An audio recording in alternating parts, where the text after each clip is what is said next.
నూతన ration card పంపిణీ కార్యక్రమానికి ముఖ్య అతిథిగా వచ్చిన సూర్యాపేట ఇన్ఛార్జ్ మంత్రి గారు లక్ష్మణ్ గారికి, అదేవిధంగా ఈ ప్రోగ్రాంకి ముఖ్య అతిథిగా వచ్చిన సివిల్ సప్లైస్ మంత్రివర్యులు, ఇరిగేషన్ శాఖ మంత్రివర్యులు, హుజూర్ నగర్ కాన్స్టిట్యున్సీ శాసనసభ్యులు ఉత్తమ్ కుమార్ రెడ్డి గారికి, అదేవిధంగా మన సివిల్ సప్లైస్ ప్రిన్సిపల్ సెక్రటరీ గారు చౌహాన్ సార్కి, అదేవిధంగా ఎమ్మెల్సీ శంకర్ నాయక్ గారికి, ఎస్పీ గారు నరసింహ గారికి, అడిషనల్ కలెక్టర్ గారికి, అదేవిధంగా చాలా మంది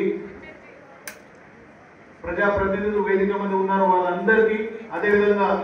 ఈరోజు నూతన రేషన్ కార్డు తీసుకుపోతున్న అందరూ మనం భావించాలి. ఉగాది నాడు గౌరవ సీఎం గారు, గౌరవ మంత్రి గారు వాళ్ళు సన్న బియ్యం ప్రోగ్రాం మన దగ్గర హుజూర్ నగర్లోనే లాంచ్ చేయడం జరిగింది. దాంతోపాటు తుంగతుర్తిలో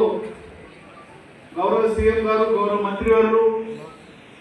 ఇన్ఛార్జ్ మంత్రి గారు, అందరు మంత్రివర్గం వారు వచ్చి నూతన రేషన్ కార్డు ప్రారంభోత్సవం చేయడం జరిగింది. ఆహార భద్రత విషయానికి వస్తే ప్రతి ఒక్క అర్హులకి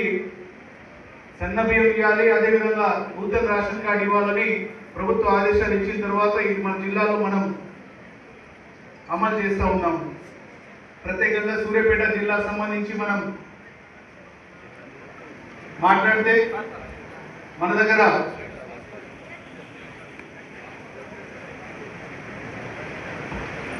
నూతన రేషన్ కార్డు మనం పంపిణీ కార్యక్రమం ఎలిజిబుల్ ఉన్న కార్డు మనం చూసుకుంటే